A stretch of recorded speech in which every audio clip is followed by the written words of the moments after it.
Hi friends, ఈరోజు bread omelette ఎలా చేయాలో దాని తాలూకా పదార్థాలు ఏమేమి కావాలనేది చూపిస్తున్నాను. చూడండి, బ్రెడ్ ఆమ్లెట్ ఎలా తయారు చేయాలనేది. ఆనియన్స్, పచ్చిమిర్చి, టమోటా, సాల్ట్, కారం, అల్లం పేస్టు, గుడ్డు, కొత్తిమీర, బ్రెడ్, ఇవన్నీ కలిపి ఏ రకంగా తయారు చేయాలనేది. ఎగ్ ఆమ్లెట్ తయారు చేసే విధానం చూద్దామండి. ముందుగా ఉల్లిపాయ, పచ్చిమిర్చి,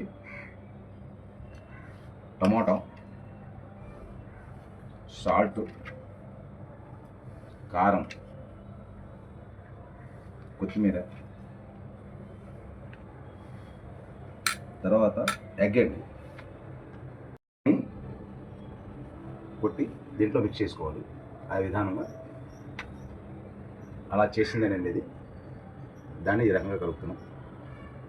ఎందుకంటే బౌల్లో కొడితే వెంటనే కలవదని చెప్పి ముందుగానే కలుపుకొని పక్కన పెట్టుకున్నాం. దీన్ని ఈ రకంగా స్పూన్తో మొత్తం బాయిల్ చేసుకోవాలి. ఇలా కలుపుకోవాలి.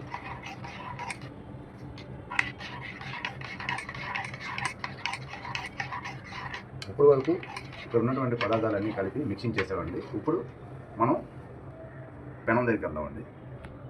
వేయించుకోవాలండి.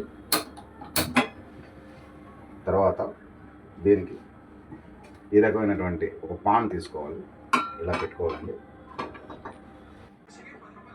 ఆ పాన్ వేడైన తర్వాత ఇలా ఆయిల్ తీసుకొని ఇలా వేసుకోవాలండి.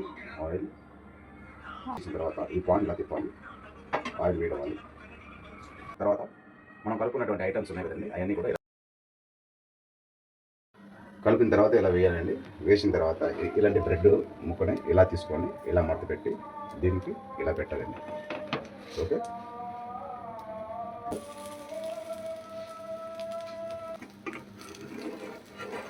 ఫ్రై అయిన తర్వాత దాన్ని ఈ రకంగా తీసుకొని ఇలాగ ఒక ప్లేట్లో వేసుకొని అయిపోయింది. దీని మీద ఇలా కొత్తిమీర, కొంచెం ఆనియన్స్, అలాగే ఒక టొమాటో ఇలా టేస్ట్ చేయండి. ఇది బ్రెడ్ ఆమ్లెట్ అంటారు. హాయ్ ఫ్రెండ్స్, మా డాడీ బ్రెడ్ ఆమ్లెట్ వేశారు. ఎలా ఉందో టేస్ట్ చేసి ఇప్పుడు నేను మీకు చెప్తాను ఫ్రెండ్స్. ఇదిగోండి ఫ్రెండ్స్, ఆయన వేసిన బ్రెడ్ ఆమ్లెట్ ఇప్పుడు నేను టేస్ట్ చేసుకున్నాను. బాగా కుక్ అయింది ఫ్రెండ్స్. మరి ఇప్పుడు టేస్ట్ ఎలా ఉందో నేను టేస్ట్ చేసి చెప్తాను. బాగుంది ఫ్రెండ్స్, ఒకసారి మీరు కూడా ట్రై చేయొచ్చు. తను చెప్పిన విధానం అయితే చాలా బాగుంది.